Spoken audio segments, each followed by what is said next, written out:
Welcome back. After the break, you're watching Indus News, and I am Fiza Jamal bringing you our main stories in detail. We start from Sudan, where the ruling military and opposition alliance have agreed to form a joint transition council to rule the country for 3 years.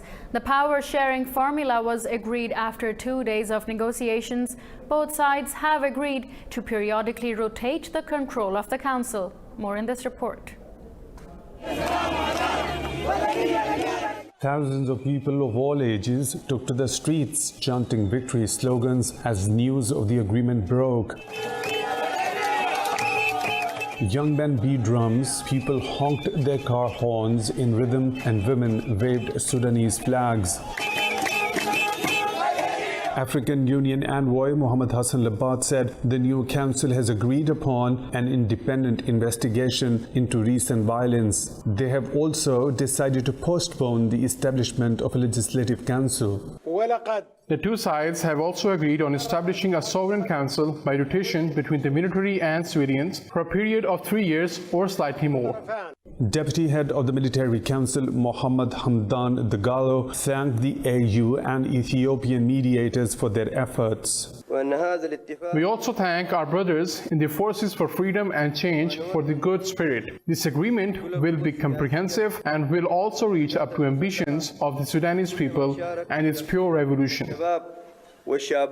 Opposition leader Umar al-Digair congratulated Sudan's people.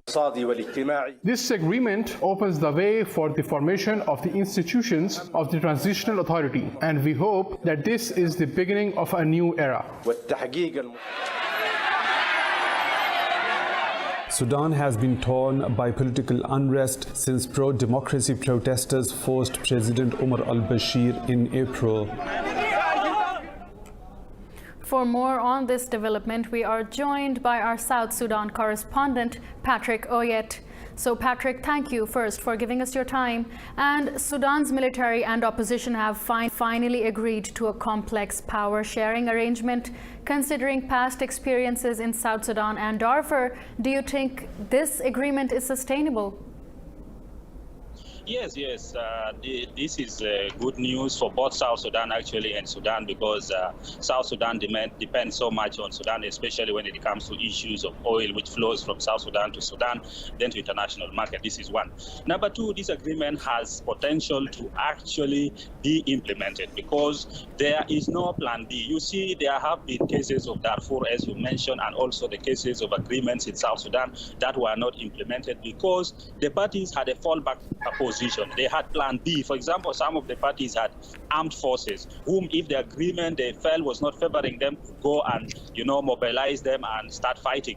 But in the Sudan now, you see these people who are heading the demonstrators. They do not have plan B. If they call people to come to the streets tomorrow and people refuse to come, then they do not have any power. So for in that case, therefore, this agreement has very high potential of being implemented in the fact that there is no plan B. There is no any other option other than implementing this agreement. Remember, the protesters are also now frustrated because for months they've been in the streets, they have been protesting, some have lost their lives, and they would not want this to continue. So this agreement, therefore, has potential to be implemented, yes.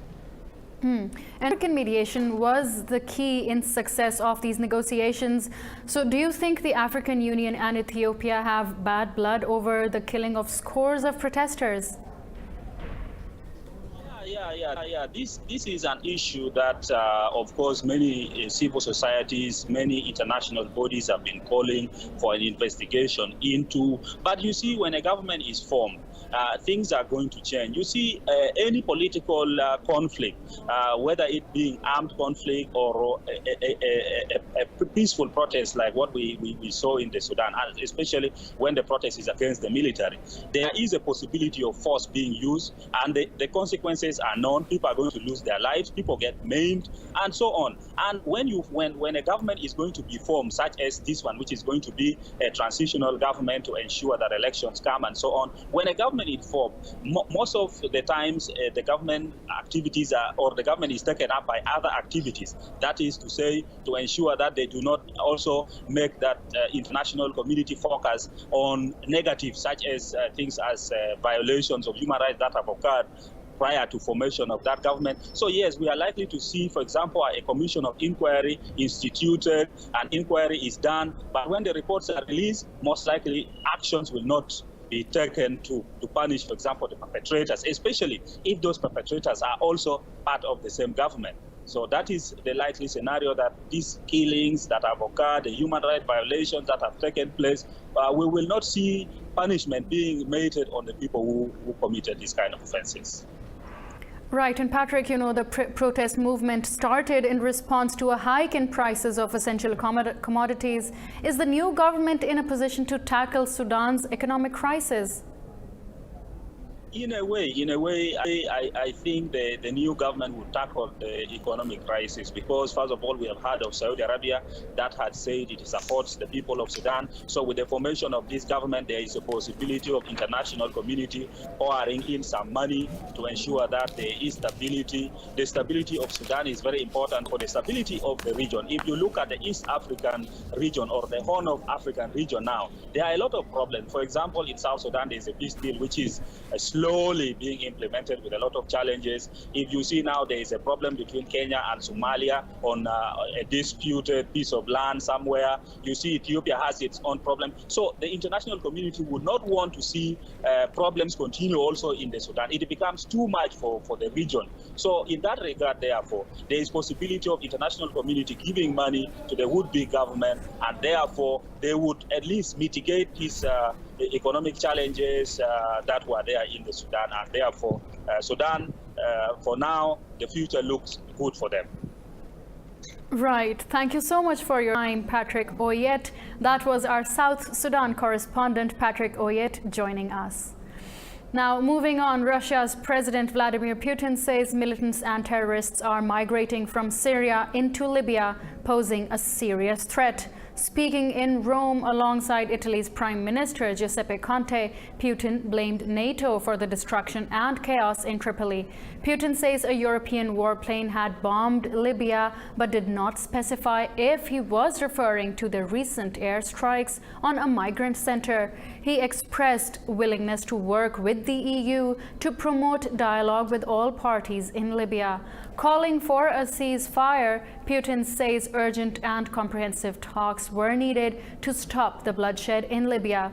Italy's Prime Minister Conte says the international community could broker negotiations for a ceasefire.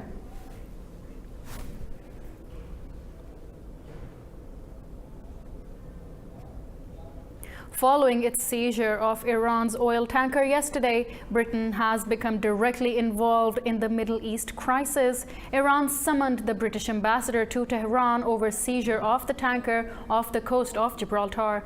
British Marines seized the vessel for allegedly carrying oil bound for Syria in violation of European Union sanctions. Iran's foreign ministry and Britain's actions could fuel tensions in the Gulf. The incident comes as the European Union molds its response to Iran's decision to ramp up uranium enrichment. For more on this development, we are joined by our London correspondent, Ollie Barrett. Thank you, Ollie, for your time. So my first question to you is that Britain seized the Iranian supertanker at America's behest, albeit for violating EU sanctions. Does this suggest that Britain may be dragged into any US conflict with Iran? Britain seized this tanker at the request of the authorities in Gibraltar. It's certainly the case that the UK and the US had been sharing intelligence with each other about the route that this tanker had been taking. It was considered to be taking a very suspicious route, and intelligence agencies had certainly been cooperating and sharing information on it. But it wasn't until the tanker entered Gibraltar waters, and therefore it was in European Union waters, that Britain's Royal Marines got involved. The authorities in Gibraltar asking London for the Royal Marines to seize this tanker, which they did off the waters of the British overseas territory. So we have to separate out here the sanctions that are in place from the European Union, which relate to the Syrian government of Bashar al-Assad. The authorities in Gibraltar believe that this oil tanker was on its way to a Syrian oil refinery, which is the target of European Union sanctions. Those European Union sanctions are designed to target funding for the government of Bashar al-Assad in Syria. The Americans may well have been interested in this tanker from the perspective of their sanctions on Tehran, but Britain, I think, would want it to be want those two issues to be separated out. And certainly, London is saying that it got involved here because of the suspected breach of EU sanctions. And secondly, Boris Johnson, who is the front runner to succeed Theresa May as Prime Minister, has been praised by Donald Trump. Does he support Trump's position on Iran? Boris Johnson says that he still supports the Iran nuclear deal that the United Kingdom remains signed up to, along with the European Union. So that puts him at odds with the Washington position on all of this. The Americans, of course, have, under the Trump administration, pulled themselves out of the 2015 Iran international nuclear deal. Now, the Europeans, and the UK included, are certainly very worried about the direction of travel when it comes to tensions in the Middle East, but also relations between Iran and the West. They're also very worried about the Iran nuclear deal falling apart completely. The UK Foreign Office here in London has warned Tehran of very serious consequences if it breaches that 2015 nuclear deal. And so it may be that if Boris Johnson does become Prime Minister and Iran continues to breach elements of the deal, it may well be that the British and the American positions get closer, that Boris Johnson takes the United Kingdom towards the position of Donald Trump's Washington. But for now, the positions are very much different, and Boris Johnson saying that he supports the current UK position of trying to make the Iran nuclear deal work. Thank you, Ollie, for your time and your insight. That was our London correspondent, Ollie Barrett. Moving on, the Saudi-led military coalition says it has intercepted more drones targeting the Jizan airport by Yemen's Houthi rebels. The rebels claim the unmanned aerial vehicle hit military targets at the airport, but coalition officials say the drones were shot down before they could inflict any damage. The attack on Jizan follows a series of Houthi drone and missile strikes on the nearby city of Abha last month. One person was killed and 47 were injured in the attacks.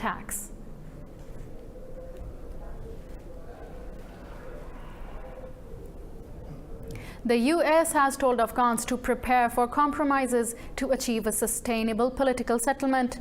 Ambassador to Afghanistan John Bass said the U.S. and NATO cannot solve problems that Afghans divided from within. Bass's remarks come amid seventh round of peace talks between the Taliban and the U.S. in Doha. Speaking in Kabul, Bass said Afghans' biggest shortcoming is their inability to accept diversity. Bass said Washington cannot and will not decide where and how Kabul and the Taliban would compromise to end the war. He said all Afghans must focus on ending the war. Meanwhile, an Afghan official has confirmed that the Taliban released 42 government soldiers on Thursday.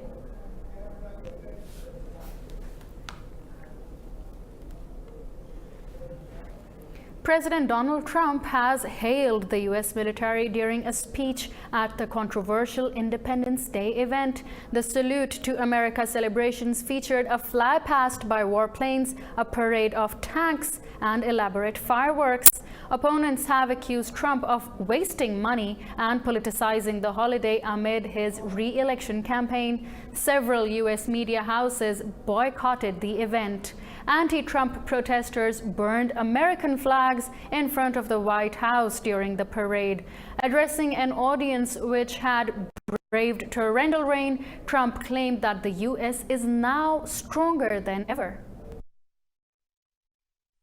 It is the spirit, daring and defiance, excellence and adventure, courage and confidence, loyalty and love that built this country into the most exceptional nation in the history of the world, and our nation is stronger today than it ever was before. It is its strongest now. And in Britain, Prime Minister Theresa May has warned that a no-deal Brexit could jeopardize the solidarity of the United Kingdom. She called on her successor to make a priority of countering support for Scottish independence. During her final official visit to Scotland, May warned that First Minister Nicola Sturgeon could not be trusted to safeguard the Union. Britain's media says the Prime Minister's remarks were a coded warning to Boris Johnson, the front runner to become the next Prime Minister. Johnson says Britain must leave the EU on October 31st with or without agreement.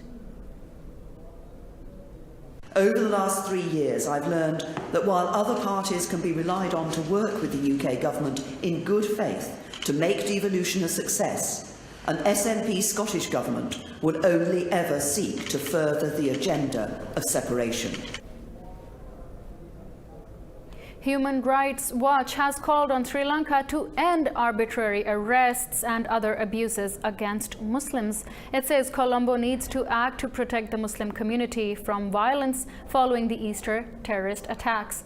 A Human Rights Watch study conducted in June concluded that Sri Lankan Muslims are facing alarming threats. It identified a pattern of reactive xenophobia after the Easter bombings, which killed over 200 people.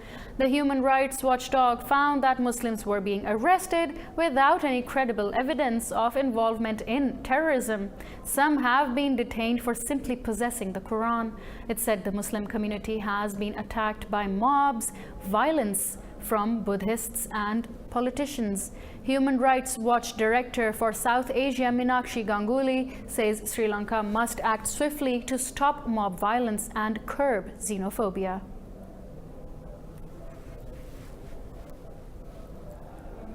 The prosecutor at the International Criminal Court has sought permission from judges to investigate crimes against the Rohingya people in Myanmar. Prosecutor Fatou Bensouda says 700,000 Rohingya people were deliberately forced out of Myanmar and pushed into Bangladesh.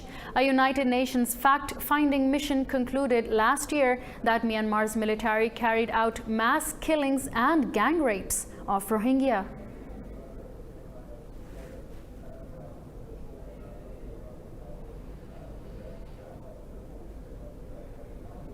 The UN says over 80 Libyan migrants headed to Europe are feared dead after a boat capsized off the coast of Tunisia. 4 people were rescued from the inflatable vessel carrying 86 people. One of the 4 survivors later died in the hospital. The country is the main departure point for migrants hoping to reach Europe. Mexico has deployed troops on its border with Guatemala in a bid to prevent migration into the country. Soldiers have also been stationed at 61 migrant crossings in the southern state of Chiapas. The deployment is happening nearly a month after Mexico struck a deal with Washington to check the flow of migrants into the U.S. Mexico has arrested 30 human traffickers since May to curb illegal migration.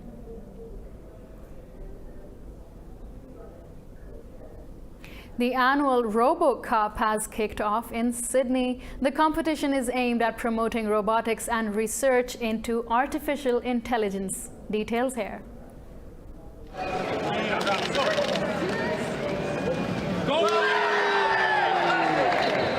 More than 170 university and research teams from around the world are participating in the Robo Cup. The event's goal is to field a robot soccer team that can beat humans by 2050. Okay, so it's a competition that's been going for more than 20 years now, and the idea is that to provide a fun challenge for universities and researchers to develop new technology in robotics. The robots participating this year have come a long way since the first Robo Cup in 1997. They changed quite a lot because we used to play on felt. And now we play on like 8mm AstroTurf, so it's much harder to walk for the robots. We need much more robust walking algorithms. The competition is a proficient way for students to enter the tech workforce. A sculpture of Egyptian king Tutankhamun's head has been sold in London. Despite a fierce outcry from Cairo, Britain ignored Egypt's calls to stop the sale by Christie's, which auctioned the king's head for nearly $6 million. The 28.5-centimeter high piece shows the boy king transforming into the ancient Egyptian deity Amen. Egypt claims the 3,000-year-old relic was illegally taken from the country. Egypt's Supreme Council of Antiquities Secretary General Mustafa Waziri has vowed to pursue the matter. Why couldn't even to stop, to delay this auction, at least to make sure that they had official letters, they had the legal letters or documents or whatever. They had nothing. But anyhow, we are not going to stop. We're going to keep following those guys, even whom they bought stuff from this auction.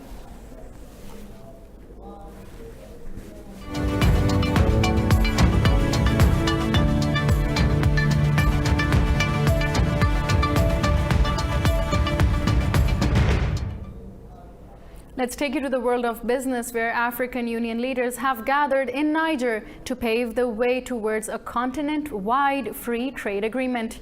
African Union Commission Chief Musa Faki Mahamat has lauded the proposed African Continental Free Trade Area Accord. He says the goal is to create an integrated continent-wide market.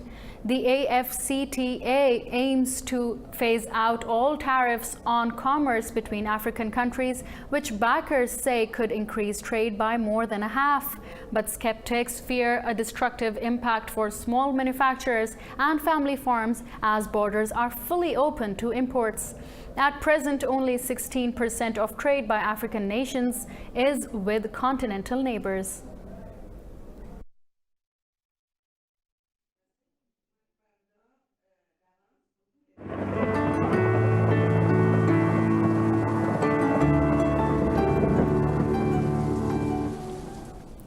Now let's take a look at what the weather is looking like today around the globe.